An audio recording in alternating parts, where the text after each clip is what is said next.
Sorry to everybody who I stole their innocence and high school experience. Imaginez des enfants, non pas en train de jouer dans la cour, mais debout dans une salle d'audience, leur avenir suspendu au fil de la décision d'un juge. C'est une réalité brutale pour certains, alors que nous explorons les vies des 20 enfants dangereux, les plus redoutables qui, confrontés à leurs actes les plus sombres, réagissent à la perspective redoutable de passer leur vie en prison. Du choc à la défiance, leurs histoires sont aussi glaçantes que captivantes. Rejoignez-nous pour découvrir la vérité derrière ces vies de jeunes bouleversés. Numéro 1. Affaire de Lionel Tate. Dans une affaire qui a choqué la nation, Lionel Tate, un garçon de 14 ans de Floride, est devenu le plus jeune Américain de l'histoire moderne à être condamné à la réclusion à perpétuité, sans possibilité de libération conditionnelle. Dans un tournant tragique des événements, Tate a été reconnu coupable du meurtre d'une fillette de 6 ans, Tiffany Eunick, qu'il prétendait avoir commis en imitant des mouvements de lutte qu'il avait vus à la télévision. La gravité des blessures infligées, dont un foie lacéré, un crâne fracturé et plusieurs fractures de côte, contredisait ses affirmations d'un simple accident et pointait vers un acte de violence plus sinistre. La condamnation de Tate a déclenché un débat houleux à travers le pays, mettant en lumière les complexités du système de justice pour mineurs. Des questions sur sa compétence mentale et sa compréhension de ses actes ont conduit à un appel, et sa peine de réclusion à vie a finalement été annulée. On lui a proposé une transaction qui comprenait une peine d'1 an dans un établissement de détention pour mineurs, 10 ans de probation et 1000 heures de travaux d'intérêt général. Cette affaire a souligné les implications sociétales plus larges et la nécessité urgente d'une discussion sur la santé mentale et la pertinence de condamner des mineurs à des prisons pour adultes. L'histoire de Tate est un rappel frappant des conséquences graves de ne pas répondre aux besoins psychologiques et développementaux des jeunes délinquants dans le système judiciaire. Numéro 2. Défiance de T.J. Lane. L'affaire de T.J. Lane sert de rappel frappant de l'indifférence glaciale dont certains jeunes délinquants font preuve envers leurs crimes odieux. À seulement 17 ans, Lane a commis un acte qui a horrifié la nation. Il a assassiné 3 de ses camarades de lycée. La brutalité de ses actions a été amplifiée par son attitude lors de la condamnation. Alors que le tribunal prononçait 3 peines de réclusion à vie sans possibilité de libération conditionnelle, la défiance de Lane était palpable. Il portait un t-shirt avec le mot « tueur » griffonné dessus, un témoignage troublant de son absence de remords. Cette démonstration troublante n'était pas seulement une rébellion personnelle, c'était une déclaration publique qui a choqué la communauté et le pays.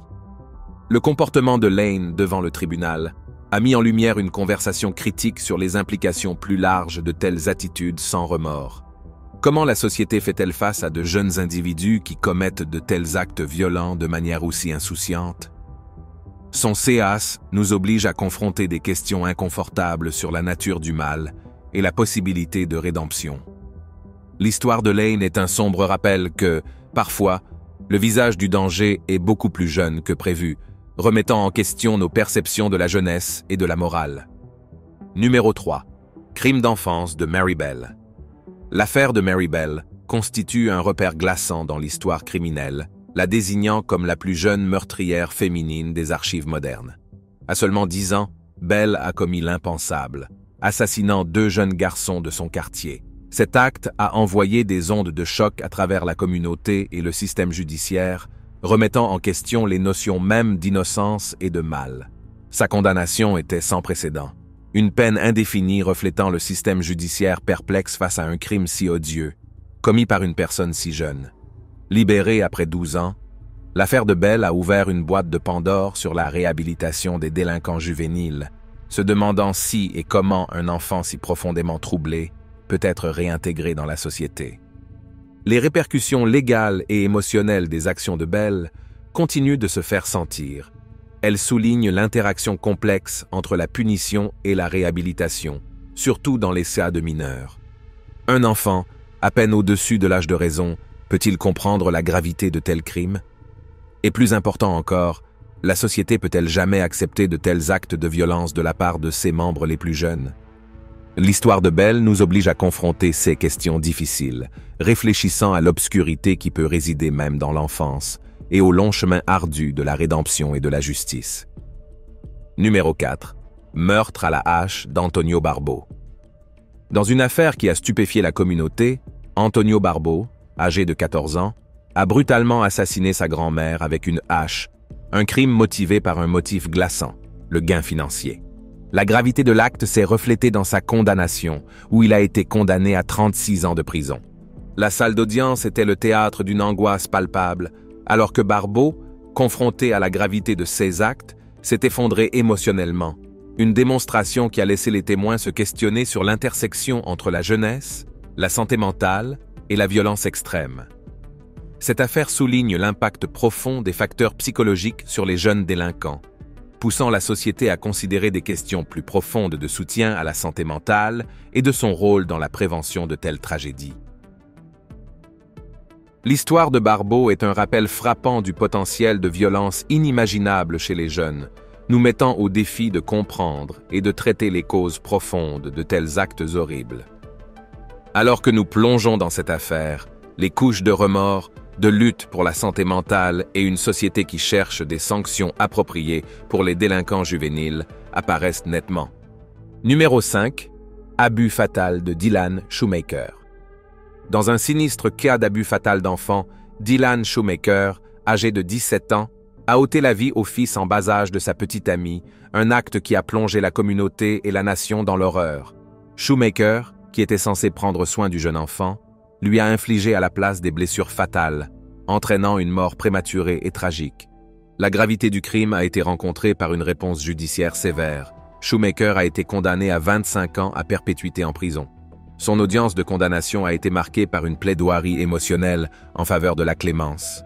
Mais la réplique du juge a été inflexible, soulignant la gravité du crime et la perte irréversible d'une jeune vie innocente. Cette affaire souligne la position du système judiciaire sur les crimes contre les enfants, reflétant une demande sociétale plus large de punitions sévères dans les cas d'abus et de meurtres d'enfants. L'affaire Shoemaker sert de rappel poignant de la vulnérabilité des enfants et des conséquences graves de ceux à qui est confiée leur garde et qui trahissent cette responsabilité. Numéro 6. Homicide par véhicule de Cameron Herron. L'affaire de Cameron Herron est devenue un point focal de débat houleux et d'indignation publique. À seulement 18 ans, la vie de Herron a changé à jamais lors d'un incident de course de rue qui s'est terminé tragiquement, causant la perte de vie. La vitesse et la recherche de sensations fortes du moment se sont rapidement transformées en cauchemar, entraînant une peine de 24 ans pour homicide par véhicule. Cette punition sévère a suscité des réactions diverses. Certains ont soutenu qu'il s'agissait d'une dissuasion nécessaire, tandis que d'autres estimaient que la vie du jeune homme était disproportionnellement impactée. L'affaire a été compliquée par l'examen intense et le partage d'opinions sur les plateformes de médias sociaux, où des millions ont exprimé leur jugement sur l'affaire, influençant la perception publique et soulevant des questions sur le rôle des plateformes numériques dans la formation des récits juridiques. Alors que la communauté faisait face aux conséquences, l'incident servait de rappel brutal des conséquences irréversibles de la conduite imprudente et de l'interaction complexe entre la loi, la morale et la technologie dans la justice moderne. Numéro 7. Morgan Geyser et Anissa Weier. Dans un cas glaçant, Morgan Geyser et Anissa Weier, à seulement 12 ans, ont attiré une amie dans les bois et l'ont poignardée 19 fois, inspiré par le mythe Internet Slender Man. Leur acte a mis en lumière l'influence sombre de la légende numérique sur les jeunes esprits. Les deux ont été condamnés à 25 à 40 ans dans un établissement psychiatrique, reflétant la gravité de leurs crimes et l'intersection entre la justice des mineurs et la santé mentale. Cette condamnation visait non seulement à punir, mais aussi à réhabiliter, reconnaissant leur âge et leur état psychologique. L'affaire reste un exemple poignant de la façon dont les mythes en ligne peuvent se manifester en violence réelle, incitant à une réflexion sérieuse sur le contenu numérique accessible aux enfants. Elle soulève des questions cruciales sur la sécurité sur Internet et la responsabilité de la société de protéger les esprits jeunes et impressionnables des influences néfastes qui rôdent dans le monde virtuel. Numéro 8. Fusillades aléatoires de Conrad Schaeffer.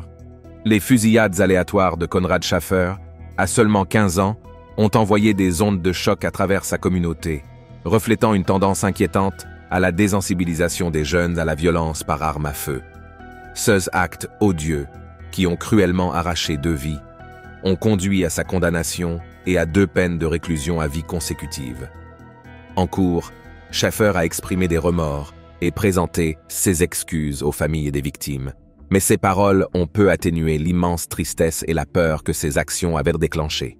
L'affaire de Schaffer est un rappel brutal de la nécessité urgente d'interventions efficaces et de mesures plus strictes de contrôle des armes à feu. Elle souligne l'impact dévastateur de l'accès facile aux armes à feu sur la société et l'importance de comprendre et de traiter les facteurs qui poussent les jeunes individus sur une voie aussi destructrice.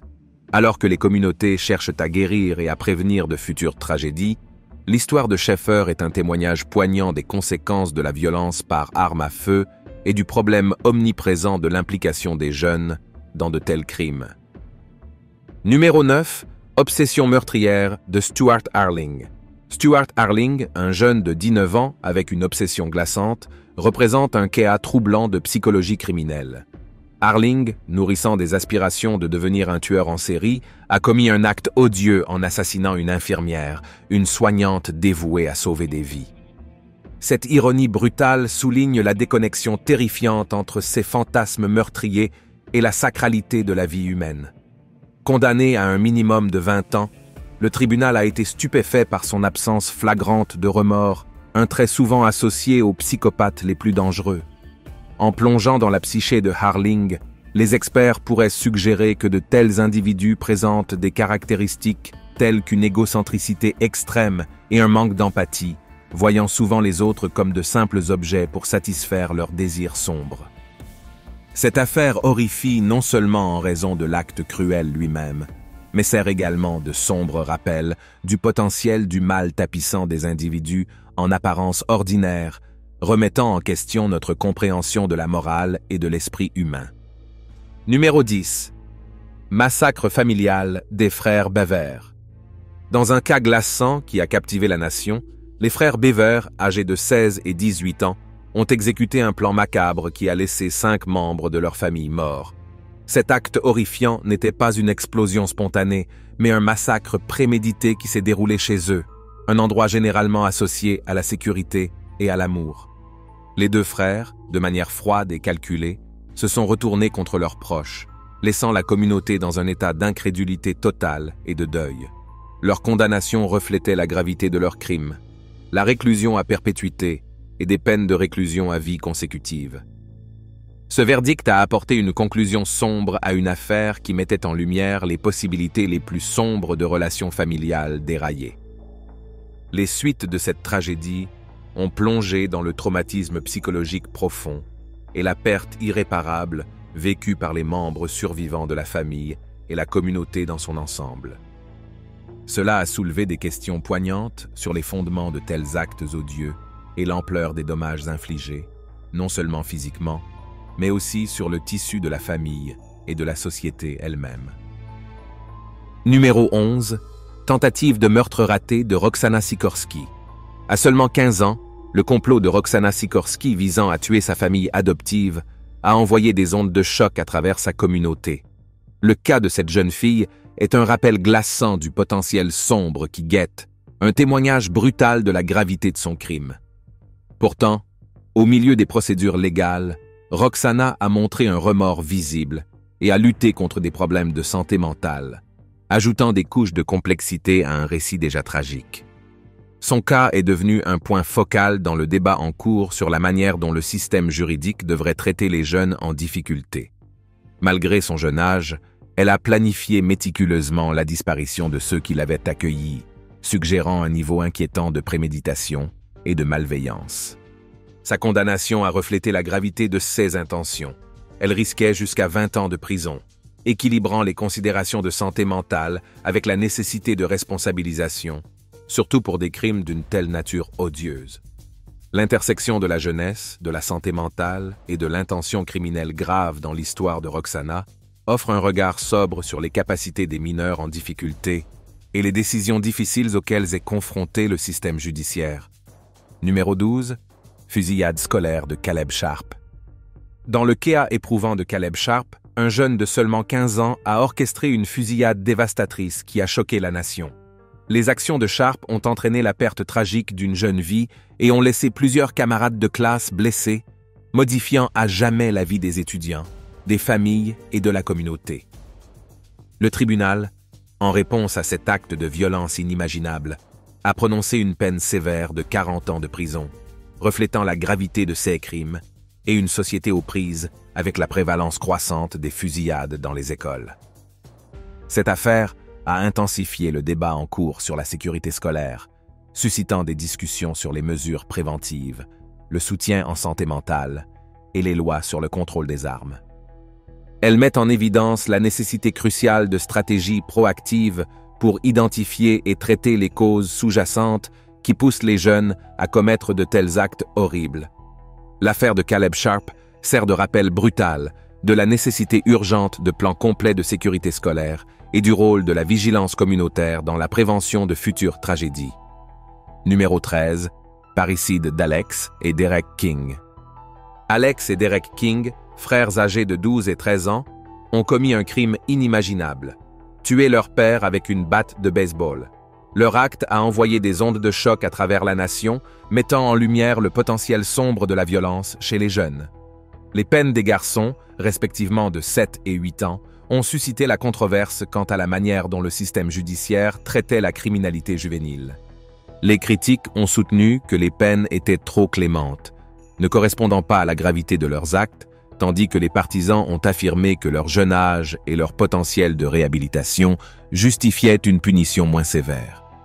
Cette affaire a souligné les complexités de l'homicide familial et de la justice juvénile, poussant la société à examiner les facteurs conduisant à de tels actes odieux et à déterminer la meilleure façon d'y faire face. L'histoire des frères King est un rappel glaçant des problèmes psychologiques et sociaux profonds qui peuvent pousser les jeunes à commettre des infractions graves, ainsi que du débat en cours sur la punition versus la réhabilitation des jeunes délinquants. Numéro 14. Meurtre d'enseignant par Philip Chisholm. À seulement 14 ans, Philip Chisholm a commis un acte si odieux qu'il a envoyé des ondes de choc à travers la communauté et a suscité des inquiétudes sur la sécurité scolaire à l'échelle nationale. Il a brutalement assassiné son professeur de mathématiques, un crime qui a non seulement mis fin à une vie, mais a également brisé le sentiment de sécurité au sein des murs de l'école. Lors de son procès, Chisholm a été condamné à la réclusion à perpétuité avec possibilité de libération conditionnelle après 25 ans, une décision qui a déclenché un débat national sur l'adéquation des peines sévères pour les jeunes délinquants. Les observateurs ont été stupéfaits par son comportement détaché et glaçant en cours, un rappel brutal de la nature énigmatique de ces jeunes délinquants. Cette affaire est devenue un point focal pour les discussions sur la manière dont le système judiciaire devrait traiter les mineurs qui commettent des crimes graves. Elle a soulevé des questions cruciales sur la réhabilitation par rapport à la punition et sur les mesures que les écoles doivent prendre pour protéger les étudiants et le personnel, soulignant la nécessité d'un équilibre délicat entre la justice et la compréhension de la psychologie adolescente. Numéro 15. Aspiration de tueur en série de James Fairweather. L'aspiration macabre de James Fairweather à devenir un tueur en série à seulement 15 ans reflète une perturbation troublante de la psychologie adolescente.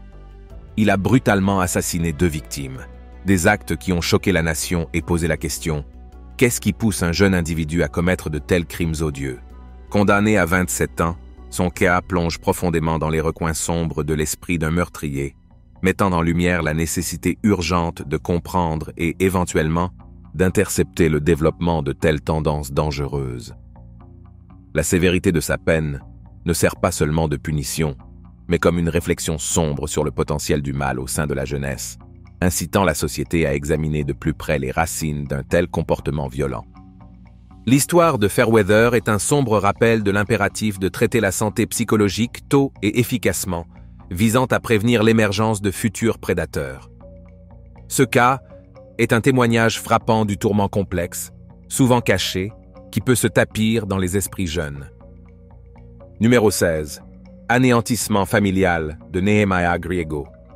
À seulement 15 ans, Nehemiah Griego a commis un acte si horrible qu'il résonne avec une horreur presque mythique. Il a anéanti toute sa famille. La pure brutalité de tuer sa mère, son père et 3 frères et sœurs plus jeunes dans leur maison, un endroit censé être un sanctuaire de sécurité et d'amour, nous laisse désemparés face à un choc et une tristesse profonds. Les actions de Griego ont annihilé le lien familial, considéré comme le plus sacré et inviolable des relations humaines. Lorsque le marteau est tombé, prononçant 3 peines de réclusion à vie concurrente, c'était plus qu'une déclaration de punition. C'était une reconnaissance solennelle d'une tragédie au-delà de la compréhension. La salle d'audience, lourde du poids de la perte irréparable, résonnait d'un sentiment palpable de dévastation. Numéro 17. Conduite mortelle de Jessica Karnline. À seulement 17 ans, la vie de Jessica Karnline a radicalement changé lorsqu'elle a choisi de conduire sous l'influence d'un aérosol, provoquant une collision horrible qui a tué 2 personnes. Cette tragédie est un témoignage poignant des dangers de la conduite sous l'influence, surtout chez les jeunes. Son jugement obscurci par des produits chimiques, les actions de Karnline ont entraîné une peine de 12 à 16 ans, soulignant les conséquences graves d'une telle imprudence. Ce cas sert de sombre rappel des risques mortels de l'abus de substances au volant. Il met l'accent sur la position de la justice en matière de répression de la conduite sous l'influence pour dissuader les autres et reflète l'engagement de la société envers la sécurité routière. L'histoire de Karnline est un récit d'avertissement, soulignant l'impératif pour les jeunes conducteurs de reconnaître les conséquences létales de la conduite sous l'influence. Numéro 10. Youth sort sur le couloir de la mort d'Austin Myers. À 19 ans, Austin Myers est devenu le plus jeune individu de l'Ohio à être condamné à mort, une transformation saisissante de l'adolescence à détenu condamné. Son implication dans un meurtre brutal a entraîné la peine la plus sévère, suscitant un débat intense sur l'éthique de la peine de mort pour les jeunes délinquants. Les critiques soutiennent que de telles condamnations sévères négligent le potentiel de réhabilitation et de changement chez les jeunes, tandis que les partisans estiment qu'il s'agit d'une dissuasion nécessaire pour des crimes odieux. Le destin de Myers souligne ce dilemme moral, mettant en lumière les implications profondes et les responsabilités du système judiciaire dans le traitement des délinquants juvéniles. Son cas sert de sombre rappel de la nature irréversible de la peine de mort et du débat en cours sur son application dans des affaires impliquant de jeunes vies. Numéro 19. Meurtre erratique de Damon Kemp. À 19 ans, Damon Kemp a commis un acte horrifiant, tuant 2 colocataires dans une explosion de violence imprévisible. Le tribunal, reconnaissant son comportement erratique, a refusé la caution, affirmant fermement sa position contre une telle imprévisibilité dangereuse. Ce cas met en lumière l'intersection cruciale entre la santé mentale et le comportement criminel, poussant le système judiciaire à mieux comprendre et à aborder les fondements psychologiques de tels actes. Les actions de Kemp, dépourvues de motifs clairs, soulignent l'importance d'évaluations approfondies de la santé mentale dans les procédures pénales. Son cas devient un rappel frappant de la nécessité de vigilance et d'une approche plus nuancée envers les individus au carrefour du bien-être mental et de la criminalité, assurant à la fois la justice et la sécurité sociétale. Numéro 20. Cambriolage malheureux de Samantha Grigg. À 18 ans, la participation de Samantha Grigg à un cambriolage devenu meurtre illustre de manière frappante les sombres conséquences de l'association criminelle. Condamnée à 6 à 15 ans, sa vie a pris un tournant drastique, soulignant les répercussions graves de tels actes. Cette affaire met en lumière l'influence puissante des pairs, démontrant comment les jeunes peuvent être rapidement entraînés dans des activités criminelles, avec des résultats dévastateurs. L'histoire de Grigg sert de rappel solennel de l'impact durable de ses choix, non seulement sur l'individu, mais aussi sur sa communauté élargie. Merci d'avoir regardé un autre épisode. Pendant que vous êtes encore ici, assurez-vous de cliquer sur la vidéo à l'écran pour plus de contenu de qualité.